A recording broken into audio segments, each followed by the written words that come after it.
Hello, hello, everyone. Kenyon here, Basketball Rewind, another Draft Talk episode. We're trying to stack these together really quickly and really, but efficiently.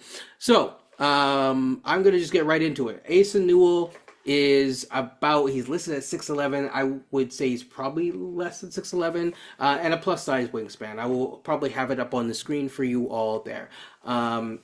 Let's just get right into the offense and then go from there. Asa Newell, who's kind of been in the say 8 to 12 range for a huge part of the draft, has recently kind of shown up. I believe he made the tournament, if I'm not mistaken. I guess losing track of which team is which with all the brackets going everywhere. But he played at Georgia. And, Asa Newell was an all freshman in the SEC. Of course, 15.4 points per game. He had 7 rebounds, and he got to the line quite often, considering his role with four free throws attempts a game. So he's getting hacked up about twice.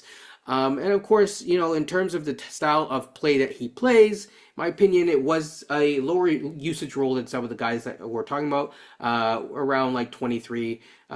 So he's used, but not like he's not the alpha omega beginning and end for everything on his team. I think the way that I would describe him, because I'm kind of the president of this fan club right now, is right now he shoots above 70%, sometimes close to even 75% from at the rim. I think he has flashed some jump shooting potential, and frankly, I think one of the ways that he's most dangerous, according to as per my notes that I have taken, is his ability to cut into space and I say there's always good to make space and to take space, and he's a big that knows how to take space. And finally, last but not least, on the offensive end, his offensive rebounding has been pretty good. He has a nose for the ball, and that's been pretty impressive, and has flashed some pick and pop potential. So I think if I look down the road, his athleticism in transition is definitely on display here. And so yeah, Bjorn, I'll go to you first, and then I'll go to Coach. And then we'll go into his defense.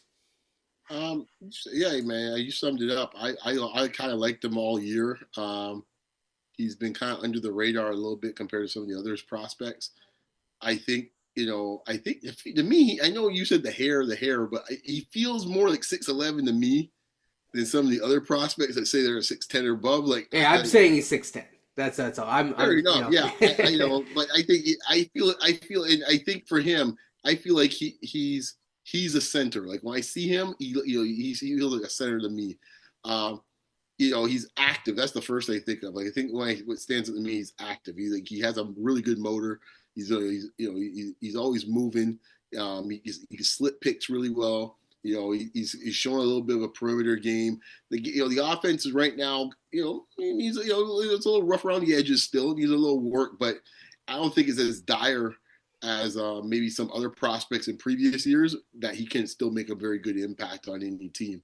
I Yeah. like him a lot. Personally, he's my second favorite center on the board. Honestly, I really do like him a lot. I think the athleticism is something that it can't teach. That it might seem like nothing, but when you start getting into like just margins this slim in postseason, I always say the athleticism sometimes is a separator that helps you get over the hump. And we've seen it throughout history with a lot of great players where it's like, oh my gosh, they make a play that only maybe 10% of the league could pull off. And that's what you need when you get down to playoff time and deep postseason play. He's a guy I feel could stay on the court as you start looking further on in the postseason as a real two-way player. He Where also makes his free throw 75%. So exactly, which is a yeah. solid number as a baseline for a big. And I think he Um, shoots, just so people know. I mean, again, it was flashes, but on decent volume actually, on close to 3 a game, he was shooting about one of those a game it was going in, which is yeah, solid.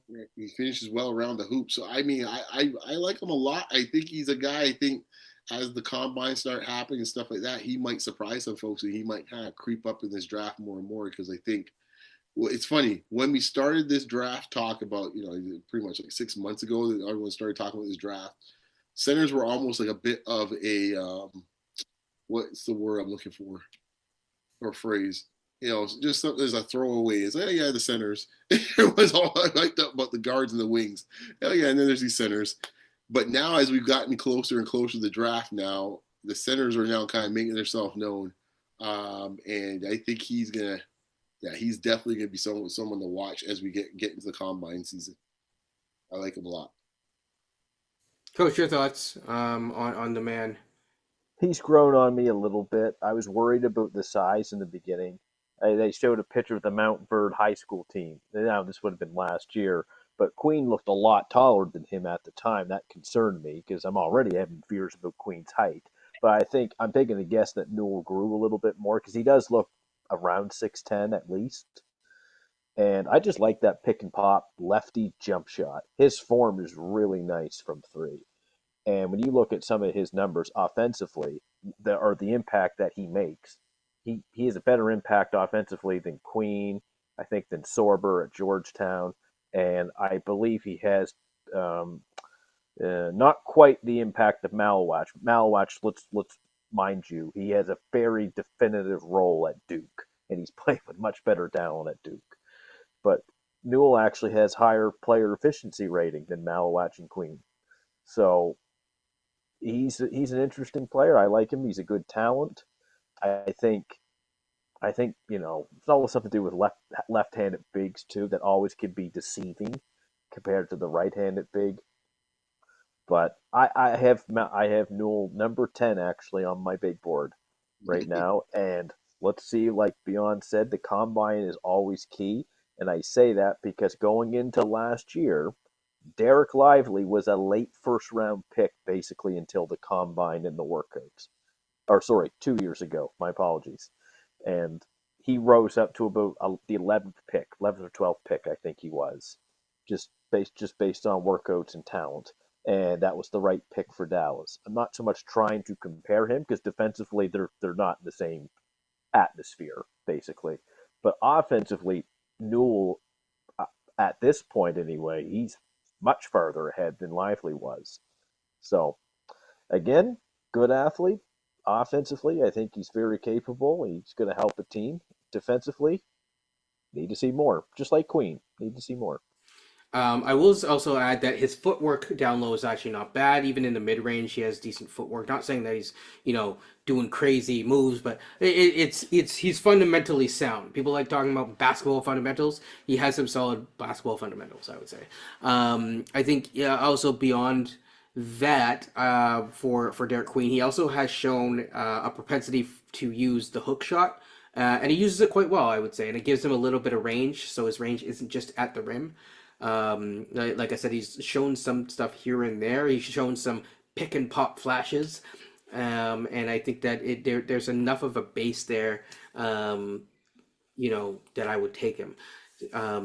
Defensively, getting into that side of things, I think the way that I look at it is the numbers have been hit and miss. The overall stats are decent, but not like whoa. And when you watch him, you could definitely see flashes. There are flashes where he has no quit, where he is, especially, he's the type of big that he can play in switch defense for sure. So if you're switching everything and not doing help side stuff, I think he's pretty good. Transition defense, I think it's solid. Not an A plus, but solid. So that's kind of where I'm at with with the defense. I think he has more than enough length. I think he has a frame that can put on strength. I'm not trying to rhyme here, people, but I think the whole point is that I think he's a very overall solid guy. But out of the top four, he's one of the top guys for me right now, because I don't think that Malwatch would be there. And this isn't just, not everything is about Malwatch, so we got to look at all the prospects. And I really do like him. And after that, I'll eventually ask you guys what you think his ceiling could be down the road. Coach, I'll go in reverse order, so I'll go back to you. I'll go to Beyond. What do I think his ceiling is? Yeah. Or even just defensively, if you want to add anything more. I don't know if I have anything more defensively. Again, playing on Georgia. Georgia's not Duke. So I don't know if they really have the defensive athletes per se or system that Duke has. Yeah, But they're not Alabama either. no, yeah, that's true. Um, I'm trying to think what his ceiling might be. I don't know if I want to say Chris Bosh because of the left-handed thing. It's hard to say. I think the floor maybe is Bagley. That's the floor. Oof. Or is that? I think he's better defensively than Bagley in terms of his defensive footwork. That's what I would say. Mhm. Like Bagley was jumping out at guys like this. Yeah. I don't think he's quite like that. Yeah. I'll say this though. Of all the bigs that we've covered so far, Malwatch, Queen, and now him, I think Newell will have the highest upside, or at least on the perimeter, than those guys. So what I mean by that is, it's not going to shock me if he comes in next year to a team and he's shooting 35% from three. Yeah. It's not going to shock me. I'm just looking at some of his numbers here. Like, he had 21 and 17 rebounds against Oklahoma in the SEC. Am I correct beyond with that? Yeah, he is in the SEC. SEC, yep. Yeah, he put up some good numbers against Auburn. He had 20 points. He had 3 threes against them. Alabama, he had 16, 7, 5 steals against Alabama. So he's put up some decent numbers against some really good teams. I would say, okay, let me just say the defensive part first. I'll start with that in the ceiling. Defensively, I think he has the ability in this case to play on the perimeter. So when you get caught in switches, I'm not going to be too concerned about him having to deal with guards. I think he'll be okay. I think his shot blocking is something I think that can really be used with the right defensive scheme. I think where he might actually end up being a much better shot blocker, probably in the pros than he is in college, I think. I can see him being like a great help defender at times. Coming from the weak side and kind of swatting guys. I think that would also be something that could be a strength of his in the NBA. And just from a ceiling standpoint, I think if I had to think of a guy that's the closest comp to him in some ways, it might seem preposterous at the moment, but if everything hits, could he be like a poor man's Triple J? Well, that's certainly better than Chris Bosh from an accolade standpoint. If you're talking about defensive player of the year. But yeah, offensive player than Triple J, right? That is true. That is true. Yeah, I mean, because the way that I look at him is, yes, I think he could play some center, but I really am looking at him like he could also next year, like he could split minutes and get big minutes for us at both the forward and the center spot and do well. I see that. That's definitely the four. Right, and that's kind of like Triple J. Which is kind of like Triple J. You have Pirtle, fine. Can he play with Pirtle? Like, say Barnes is on the bench or whatever. Can he slide? Definitely, because he has shown a propensity, and at least if you compare the college numbers, Barnes was 18 to 20 something percent. He was not a good college shooter. So, and people still see him as like a power forward. Say Barnes is a forward, but if I'm looking at Scotty Barnes' college numbers, just for a comparison point from a shooting standpoint, he shot 27%. In conference play, he's actually shot 30%, just so you know. So against really tough, the SEC, from what I understand, is a decent conference. I'm not, probably the best conference in the country. I'm just saying, I don't want someone to yell at me and get, because I know Final Four right now. I know a lot of people, are like, well, my team is from this and our, but in the SEC, he's actually done better. He shot actually 31%. So I mean, if that's your starting base on really high, shot totals and stuff like that, and he's shooting more. He's shooting that at a higher rate than Barnes was. Barnes was shooting 1.7, and he's shooting like 2.7. So he's basically shooting, he's like at least shooting basically double what he is, or close to it. I think, and at conference play, it's actually officially 3.1.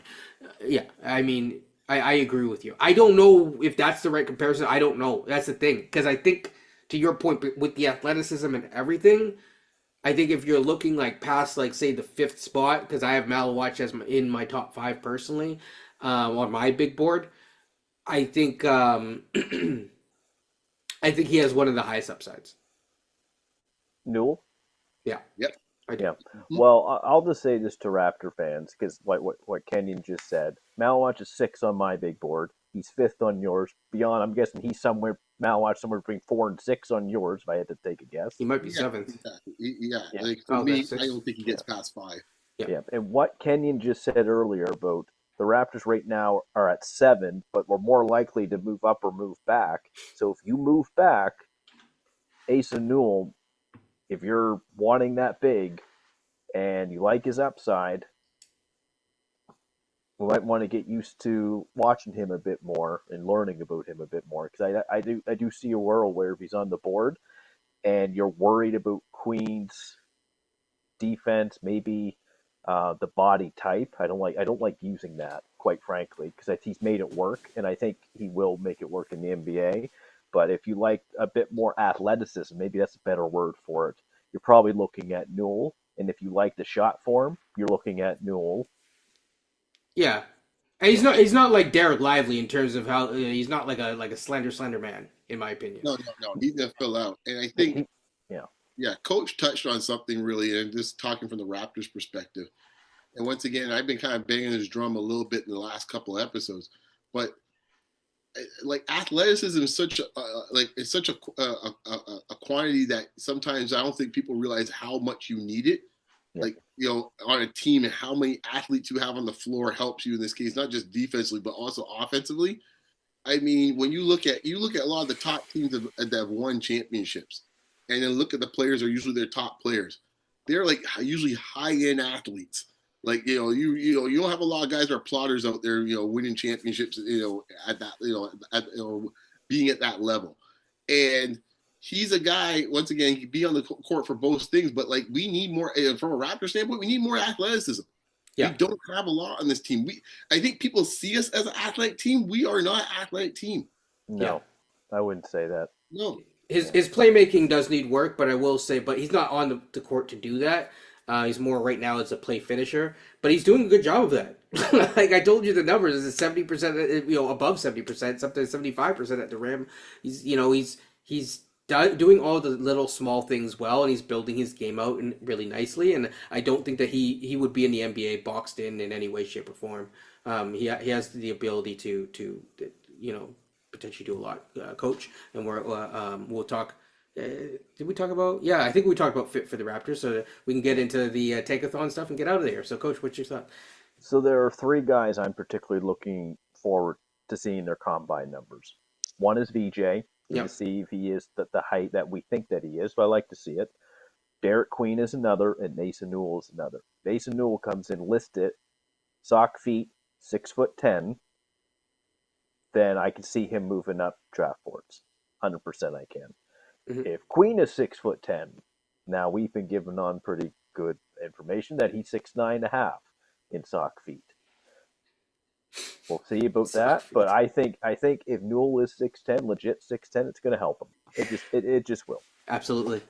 Yeah, I'm close to Kenyon. Like if I had to go with my next 5, he's probably moving up to be like the next guy I would pick. It's probably him or Kasparis. Like those are the 2 guys. Yep.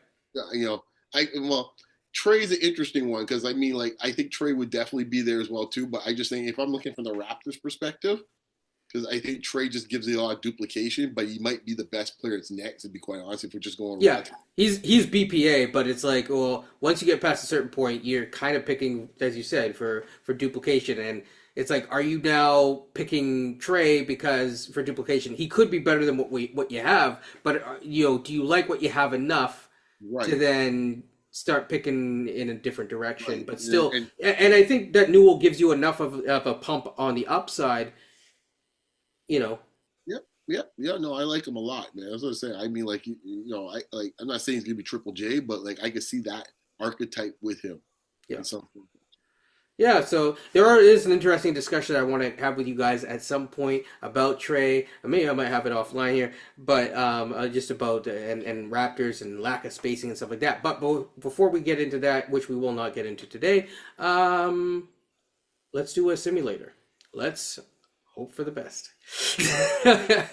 All right. I originally was like, maybe I'll just sim until we get the first. I refreshed. I'm clicking the button. Okay.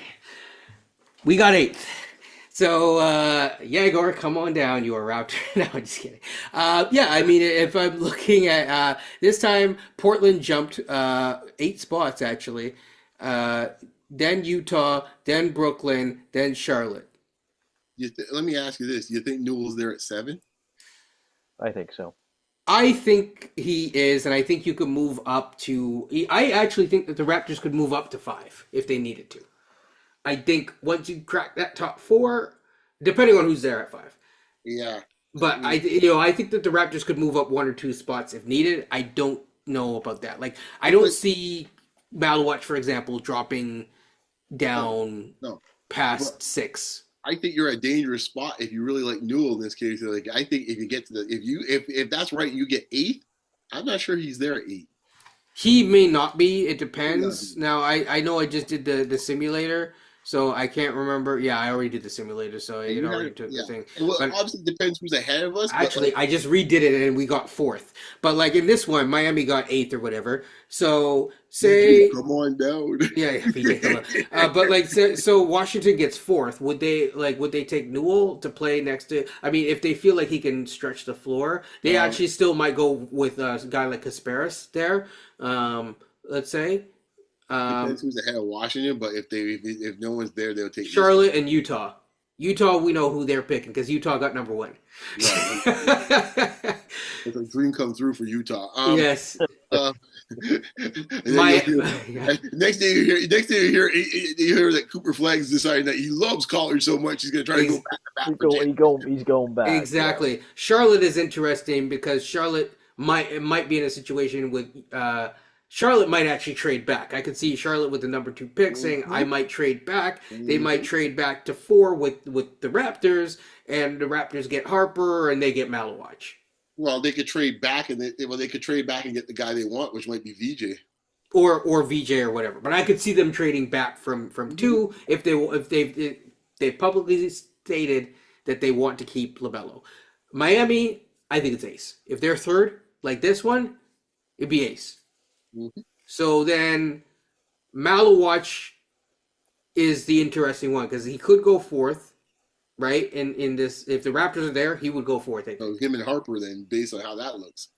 Yeah, so there'd be yes. In terms of Washington, I don't know, but we said it's probably going to be like a guard because I don't think that they're set at the guard in terms of how they feel, but they might. Really? I think they're set at the guard. I don't think there's any doubt. They've been picking guards for the last 2-3 years. Like, I mean, true. And they also have Marcus Smart and how many more guards they need? I don't know how Brogdon. Long-term committed they are to Brogdon and Smart, though. Let's see. No, but they have Bub. They do. Yeah, they pick him too. I'm just like, they got the kid Johnson. He's a guard. Yeah, but they also have, depending on where they're playing, Middleton as well. Right, Middleton's playing kind of a small forward. And then also Poole. And Poole, you got the Poole party paying some a whole heap of money too. Like, like they got guards like that. Okay, the funny thing is, though, you did say about Newell and Sarr. Yeah. That actually could work. It could work. That's what I'm saying is like Washington might take a swing at Newell there. If I don't know if they would take Malawatch. Yeah, but I think they might take Malawatch if they feel like he can pick and pop. But like to me, you made a point to me the other day. It depends on how much they believe in Sarr's offensive game and how much it's evolved. If they feel like it's sufficient enough, then yeah, because that's their alpha and omega long term. They're not going to disrupt that. See, this is where I think you could fast forward the process because if Sarr ends up being a second banana, kind of like a Triple J situation. And he's the second banana on offense while his offense gets to the point he could be a second banana because it wasn't like this at first for Triple J. It could be the same way with Sarr. If Ace Bailey's on the board on Washington, I'm picking him because they don't have to worry about him. He can be scoring 20. Yeah, but in this one, like, Miami's taking Ace Bailey.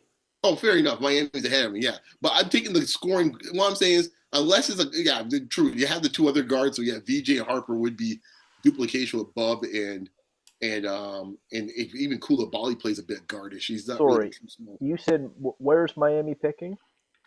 In his version that he just one that I just did because I lost the original. Because knowing how Miami likes to do things, I see them going with VJ before they go with Ace. That defensive guard right next to Hero. The size, though, is the problem. Yeah, but At that it point. seems like that's a Pat Riley type guy.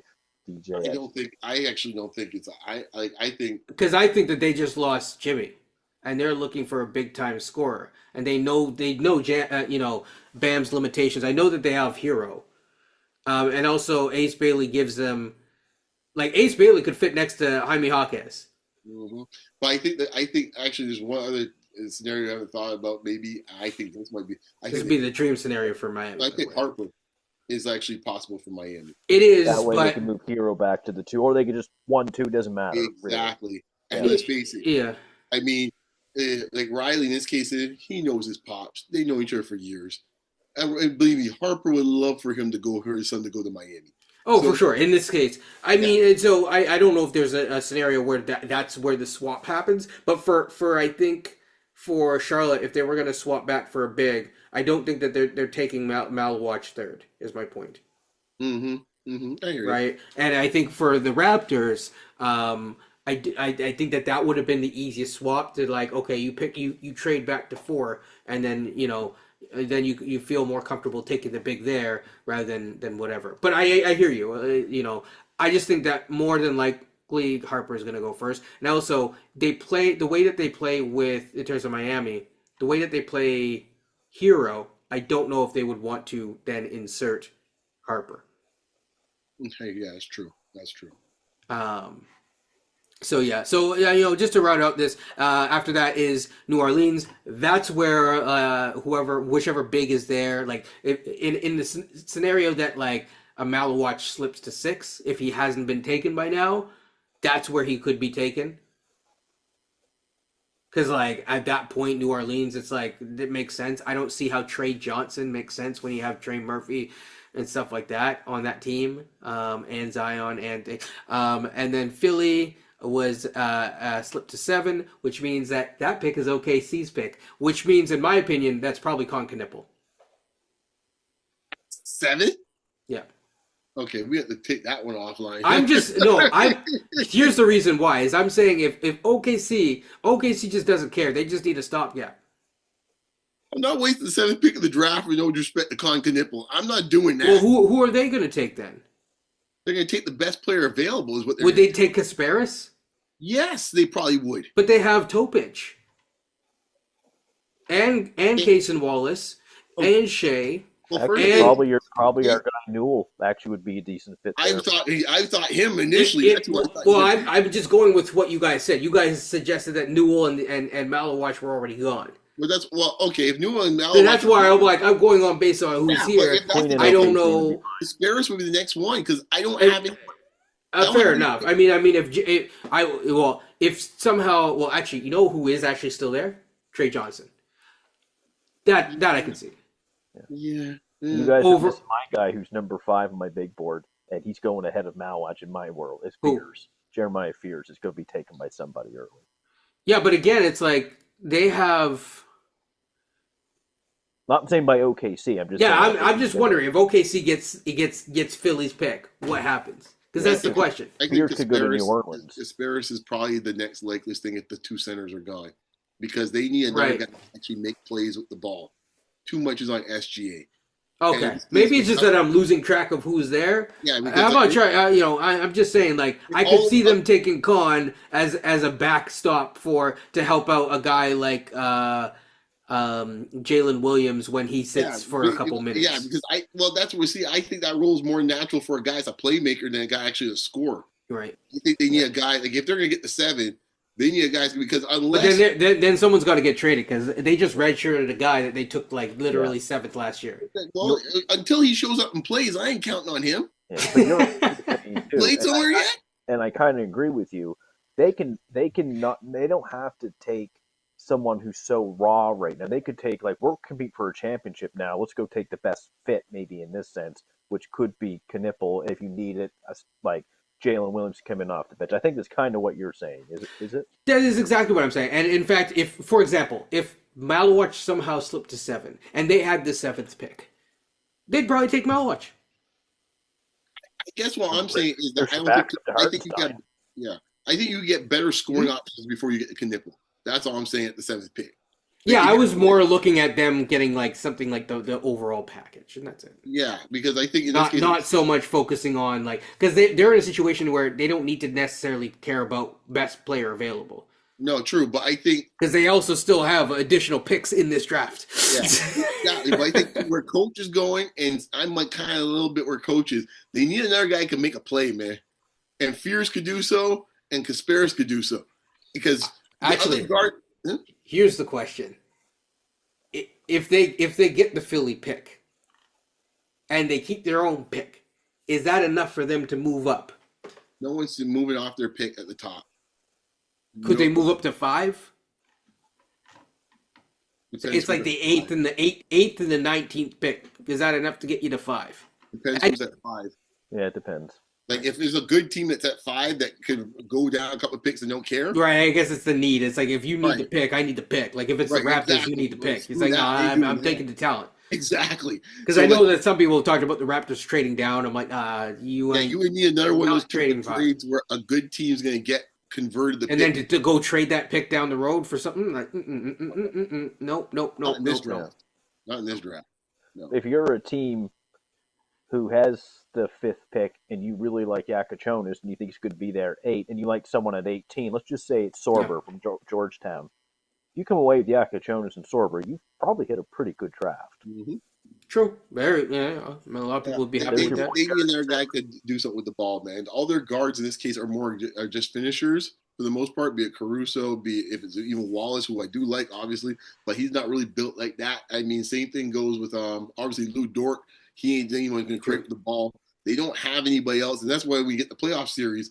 It's the SGA show. They don't, unless now we can find out if Williams could become that this year. That's going to be the big. That's actually the biggest question, probably in the whole Western Conference. I do think Hartenstein's passing also helps them as well. Oh, no doubt. I love Harten. Hey, I've been asking for that man when he's in Portland. Toronto when he was cheap. Yeah, but it's been good. It's been a long. We went longer than we were intending to, so I'm gonna just say, like, comment, and subscribe, people. And hopefully you enjoyed this rendition of Basketball Rewind. I know people actually like our thoughts where we kind of like veer off into like mock draft territory, and it was good. So yeah, take care, people, and peace.